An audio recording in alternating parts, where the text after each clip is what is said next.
Welcome to Mecum Presents On the Move, brought to you by State Farm.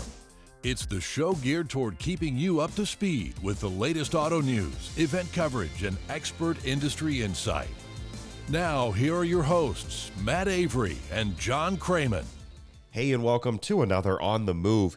John, in today's episode, we've got an interview with a guy that we've crossed paths with several times over the past year. It's Preston Patterson, Dodge's chief donut maker, and we've got a heavy emphasis on Mopar muscle. Hey, that sounds good, Matt. You know, we got a busy next 3 months coming up in the Mecum auction world with almost running back-to-back Glendale, Arizona, Houston, Texas, and then, of course, the Spring Classic coming up in May. So it's going to be a busy time for the auction world. But, you know, outside of that, you and I are busy in our own ways. You recently came in from on the road. Where were you at? I was over in the Motor City, John, taking in the 70th Annual Autorama. Now, this is an event that I had heard of for years, John. This was my first time in attendance, and man, I was thoroughly overwhelmed just with the attendance over the 3 days of the show. Just automotive enthusiasm is high, and as you know, this event really showcases customs and modified vehicles. And along those lines, man, what a stunner in the announcement that this 1950 Mercury Custom called Maximus was crowned the Riddler Award. It really was stunning. And I got to say, John, another car that was turning heads on site, of course, was the 1970 Dodge Challenger Black Ghost was in attendance. And that was a very fitting location, John, because I know it's not a custom car, but it is a car that has deep ties to that city, being built right there at the Hamtramck assembly plant and being raced by Godfrey Qualls, a local Detroit resident. And one of my favorite parts of the entire weekend, John, was hearing all of the stories from people who came by, residents of Detroit, who had come out to see this car in person and share memories of Godfrey. It was very cool, and I really enjoyed chatting with them all. Now, I will say, John, you were somewhere a bit warmer. You headed down to the Lone Star State. You were in Texas checking out a brand new collection. What all were you looking at? Yeah, I had an unbelievable experience, Matt. There's a world-class auto museum in kind of an obscure place, Nocona, Texas. It's roughly about maybe 2 hours northwest of Houston, almost to the Oklahoma border, by the way, where 120 of some of the nicest collector cars that you will ever see have been located at and has been on display. The proprietor, Pete Horton, unfortunately passed away last year, and the family has made a very difficult decision to sell the cars. As a result of that, they are all headed over to Mecum, Houston in April. All 120 cars are selling at no reserve, very heavy on Corvettes, 39 Corvettes, in fact, but muscle cars, 30s, pre-war classics, including some V8 Fords, a lot of 50s and 60s, luxury cars. There's some trucks in the bunch as well, and some contemporary cars. A couple of highlights, Matt, you'll get a kick out of this.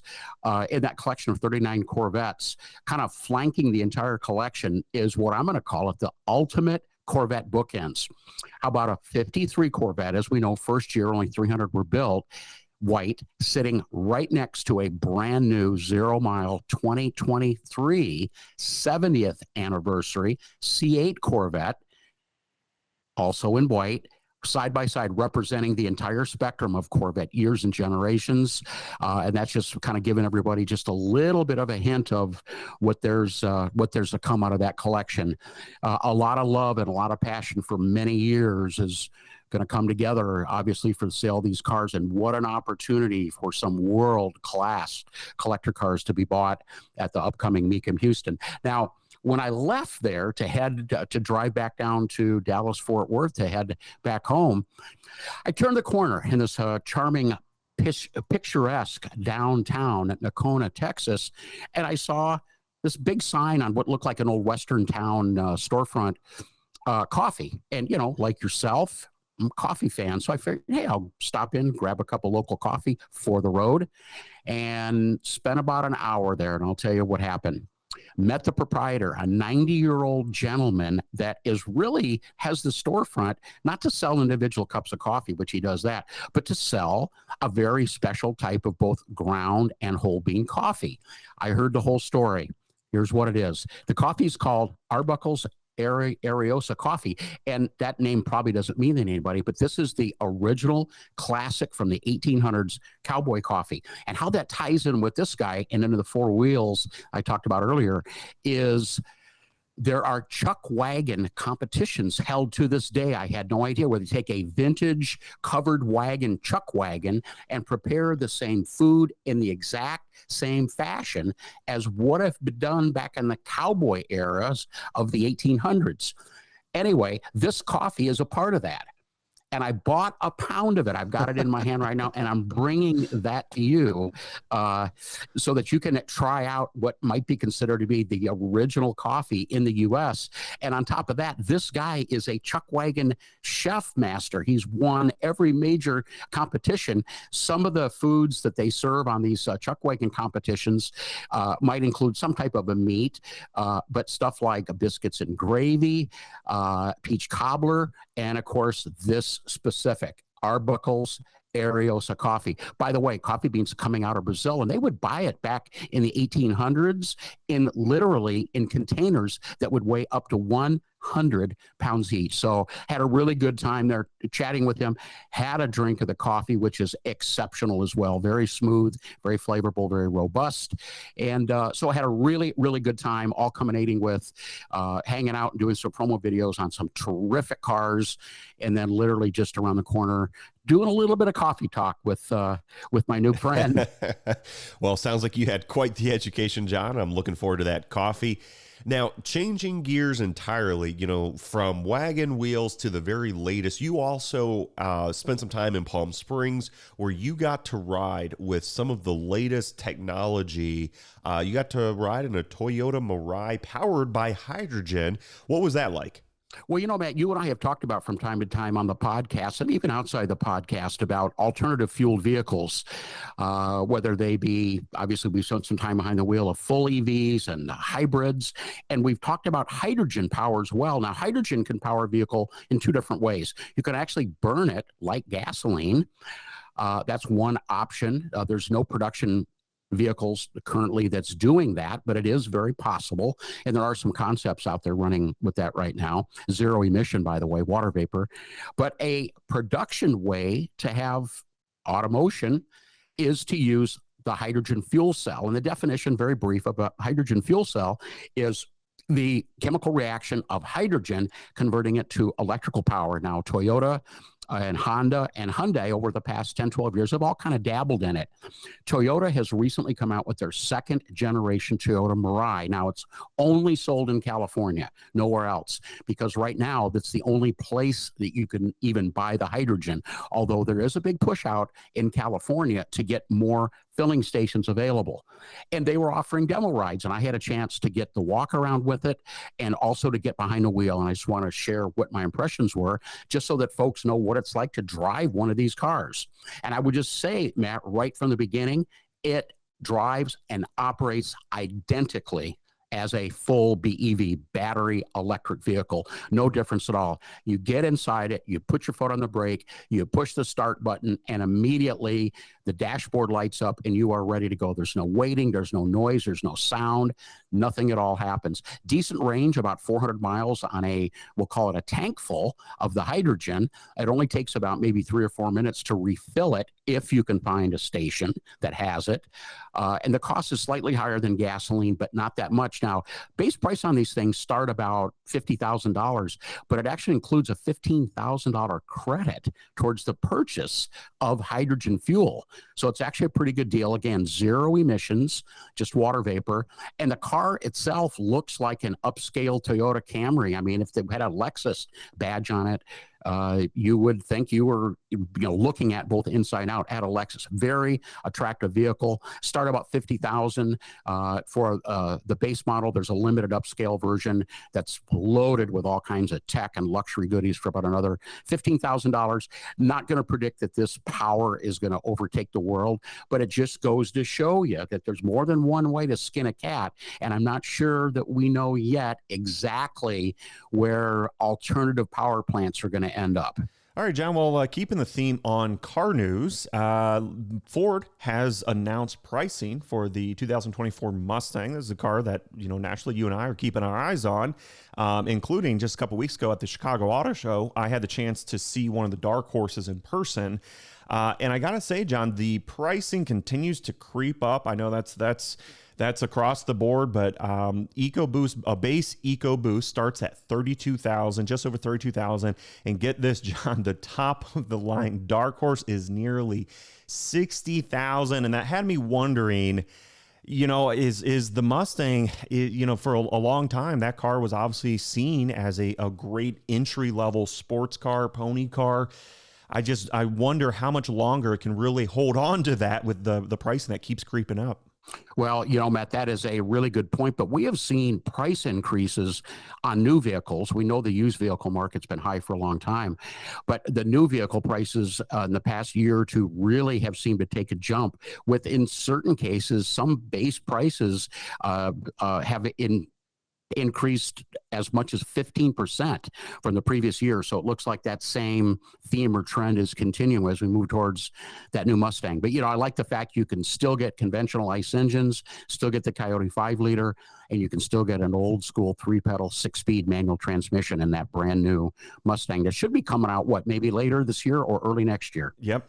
All right, John. Well, speaking of something coming out that you and I are excited about, you caught the latest of a new supercar called the 6C, and I will say I'm not too familiar with it. Fill me in. What are the details that we know so far? Well, the folks from Stellantis have been really aggressive with their Alfa Romeo line. In fact, for the first time in many, many years, it's actually now operating in the black. So to kind of celebrate their success, they've loosely announced, no details, a supercar called the 6C. Now, that would replace the 8C, over a decade old.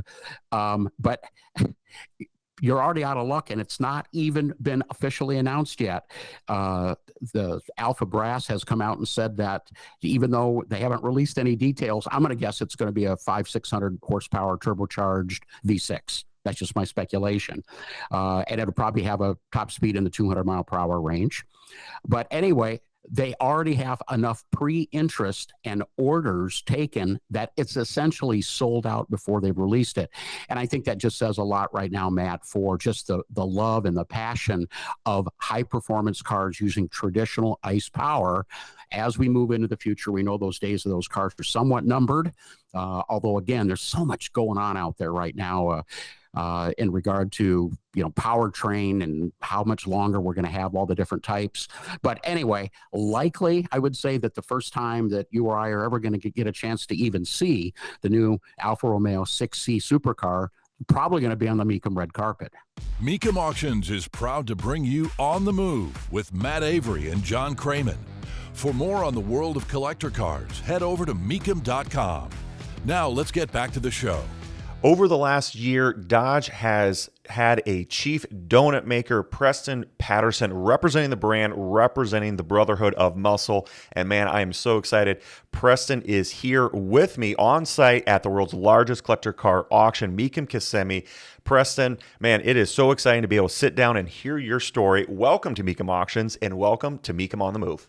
Thank you so much. It is great to be here, and I am just absolutely happy to be a part of this. I've never been to an auction. This is my first time, period, to an auction, and I get to go to the largest auction in the United States. What more is there to say? All right, so let's start this conversation off by talking about your love of Mopar and Dodge. Where did that come from? My love of Mopar came from when I was young and I watched my dad work on vehicles. I had a big wheel that I used to imitate what he did with the car. So if he was up under the car, I'd be up under my big wheel working on parts that really weren't there. But in my mind, they were. And then push forward to today, I guess as I got older, my kind of desire for vehicles changed. I just wanted more power, more power, more power.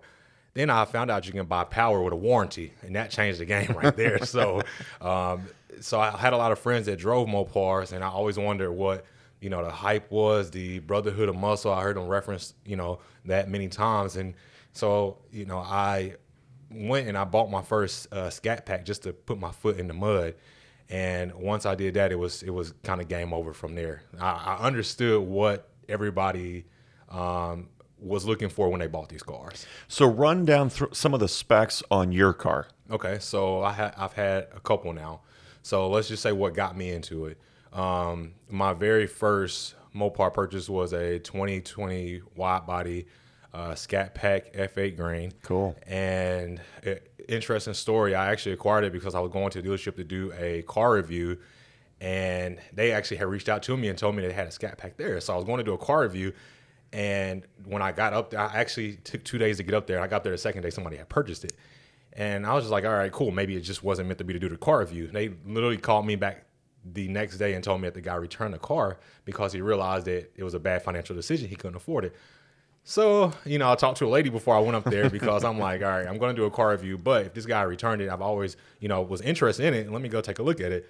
So I went up there to do the car review. Needless to say, I didn't do the car review. I purchased the car. And it was the best freaking decision I made, honestly. But just to kind of go back to the specs on it, it was already built by the customer. So it had a sunroof. It had the black interior that comes regular with the vehicle. And it didn't have the sound system upgrade. So there was just there were some things that I wanted with the vehicle that just wasn't there. But the platform, the looks, the thumbs up I got riding down the road, I realized I had made the right decision at that time. So you were definitely hooked by the Mopar allure. So how did you hear about the opportunity for the Dodge Chief Donut Maker? Yeah, so I heard about the opportunity because I had purchased so let me tell you what got me into this purchase first of all. Okay. So I had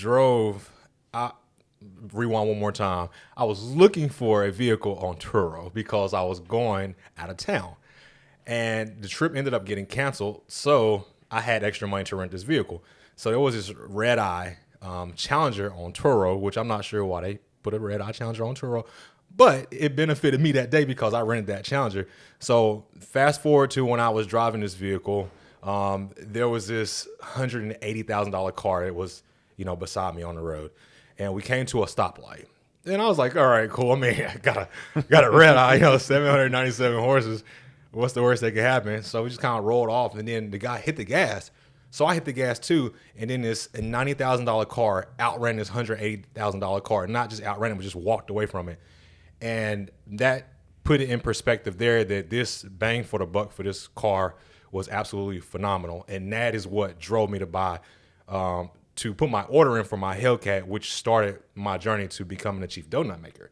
So I ordered a indigo blue 22 Hellcat Charger. Nice. And it had the red interior, the Laguna red interior, sunroof, Harman Kardon. I did the works with it, and I called it Superman. So that was my Superman car, and that's how it was referenced when people saw me pull up. The only one in the city with the car like that. So everybody knew who it was when I pulled up. But so I put my order in, and I just kept going on the Dodge website. I kept checking, just like a kid on Christmas, right? The day before Christmas Eve, you want Christmas there so bad, and you just wake up every day. That night before, you waking up every hour, like, is it Christmas? Is it Christmas? So you were checking the status of your application? Yes, so I was checking the status of my order for my Hellcat. Oh, the order for your car. Yes, Got it. So I was checking the status of the order for my car, and I saw Dodge was looking for this ambassador. I was like, all right, cool. I've been doing YouTube for a while. I always wanted to kind of do the social media thing. And, I've even wanted to be an actor at one point. So I'm like, yeah, what's the worst that could happen, right? Like, it's the lottery odds. And so the requirements was to do a 2-minute video and to fill out an application. The application was like 30 seconds. It was the fastest job application I've ever done in my life. Right. So how did you, so there was a video component. So what was your strategy in producing that you thought would get the most attention? Man, honestly, being myself. Okay. There was literally no budget went into this. I wanted to sell this as being me.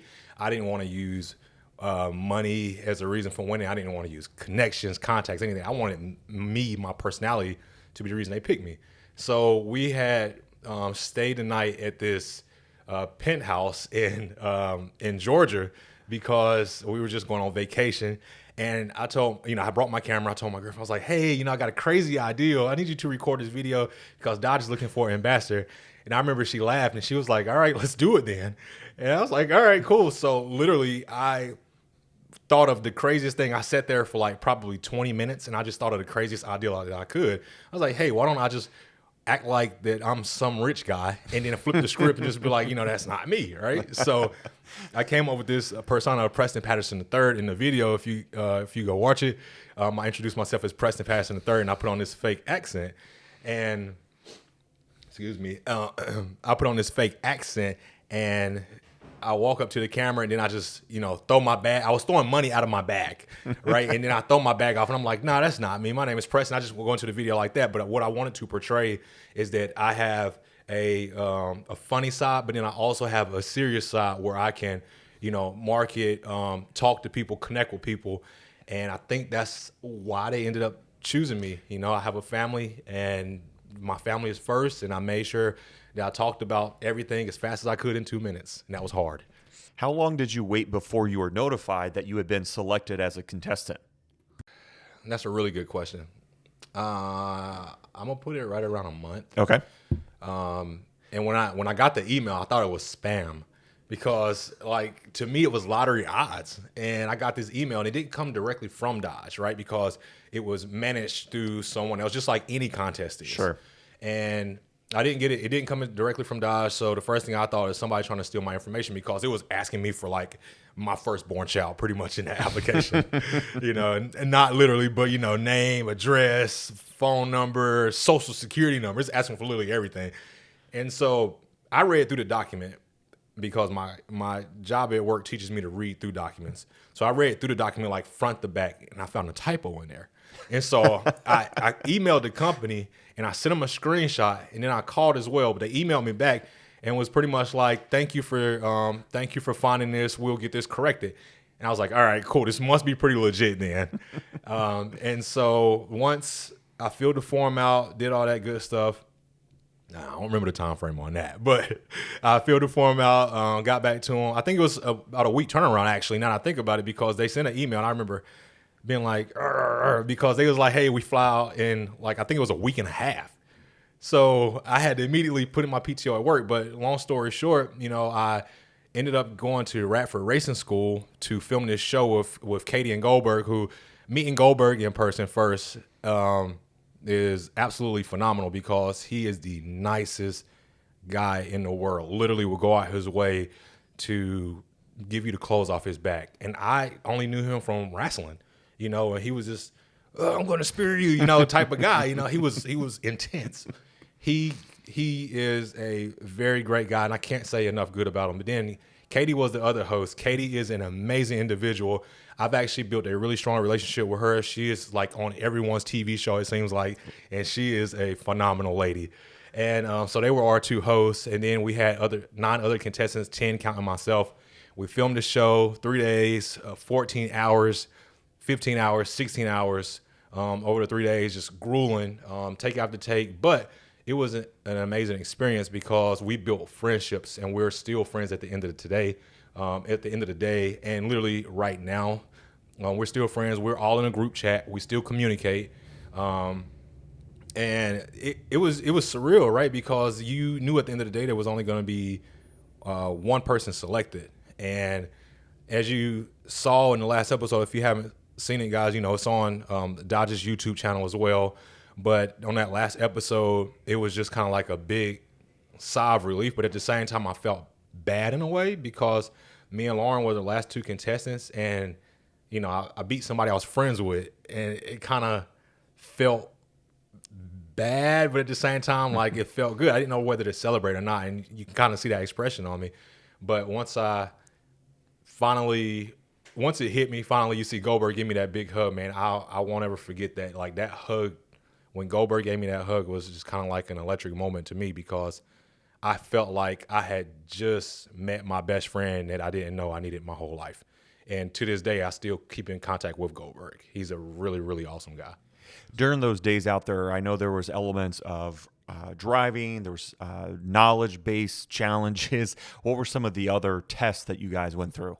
Oh, man. So I think it was a lot of mental challenges, if you want to be honest, because let me go from the last day. I'm gonna work my way back. On the last day, they separated me and Lauren, and we didn't get to see how either one of us performed throughout the whole day.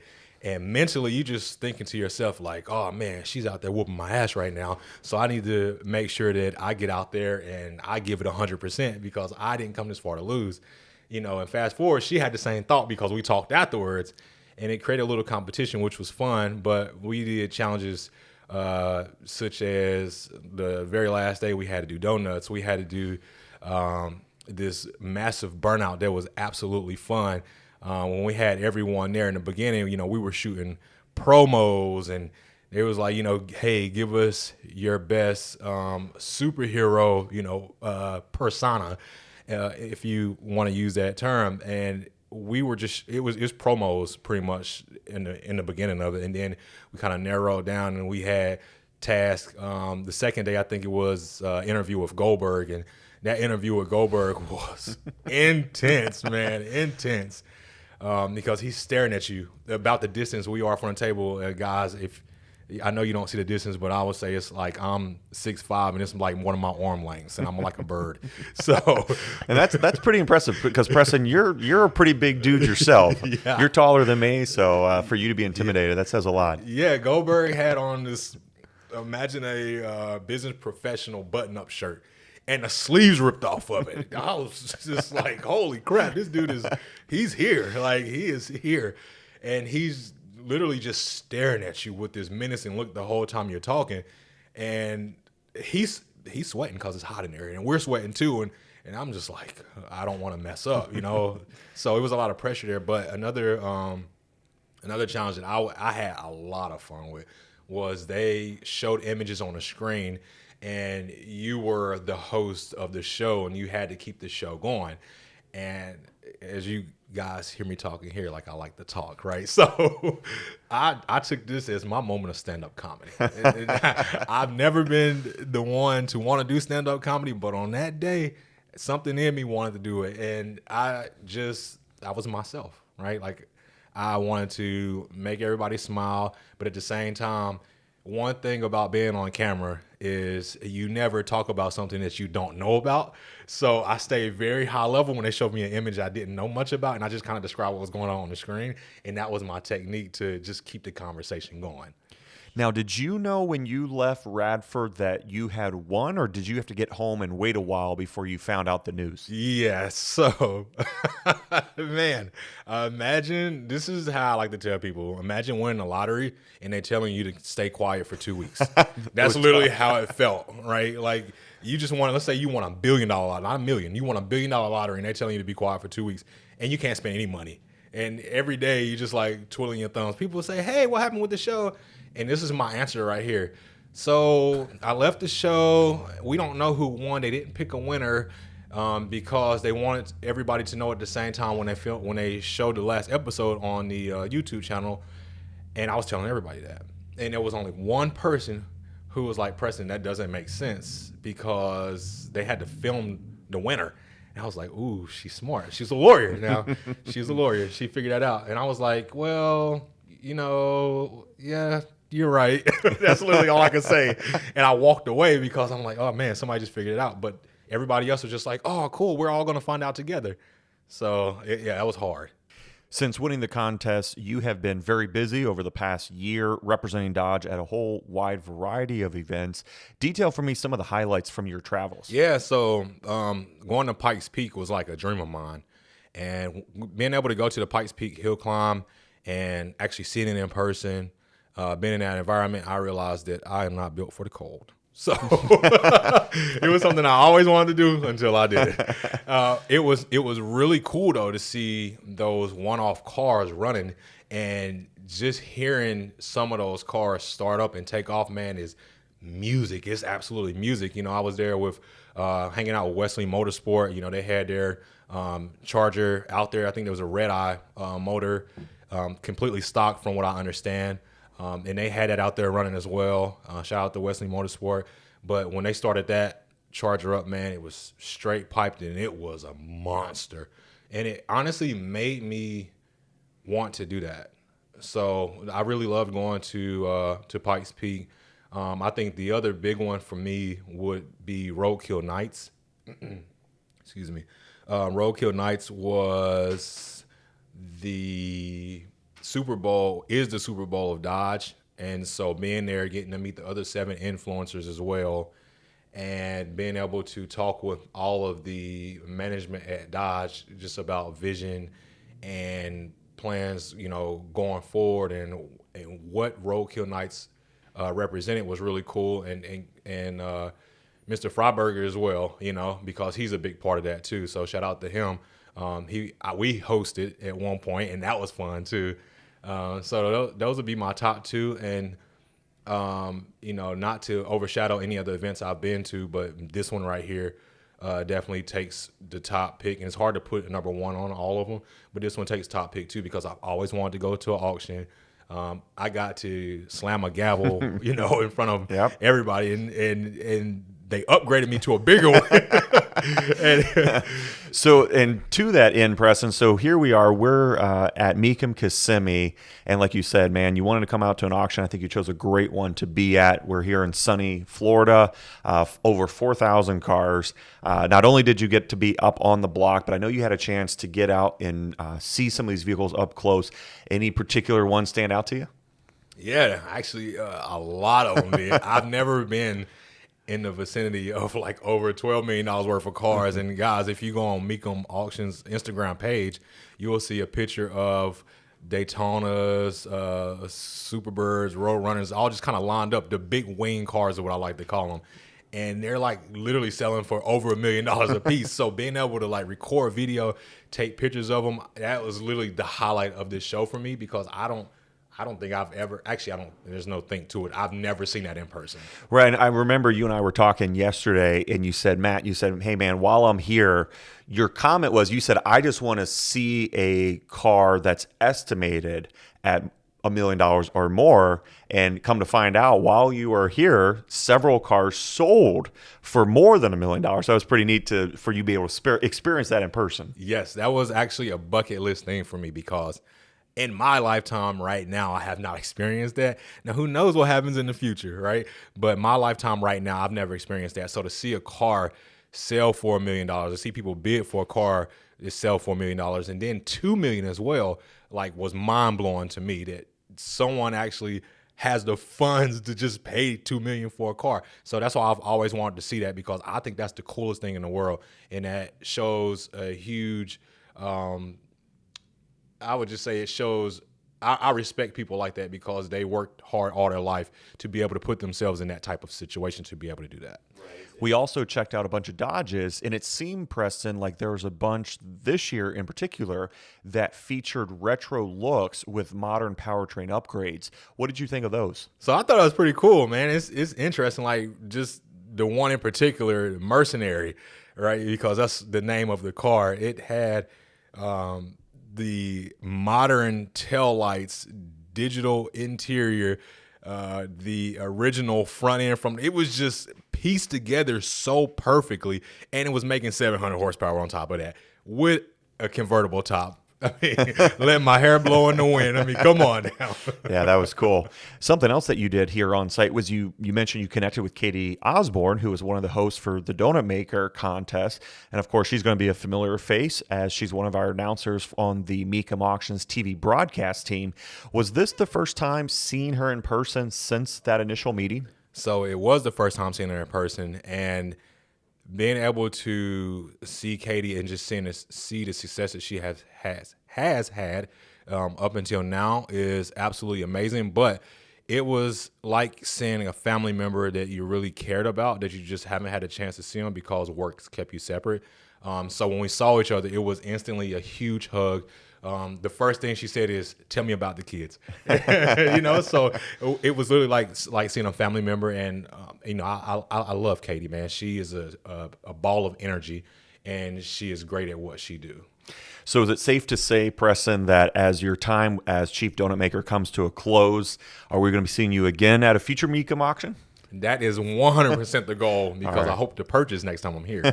Well, as always, you're always welcome. And Preston, as we talk about your tenure coming to a close as Dodge's chief donut maker, I know one of the final events that you'll be at is one that we're all looking forward to, and that is going to be taking place in Vegas.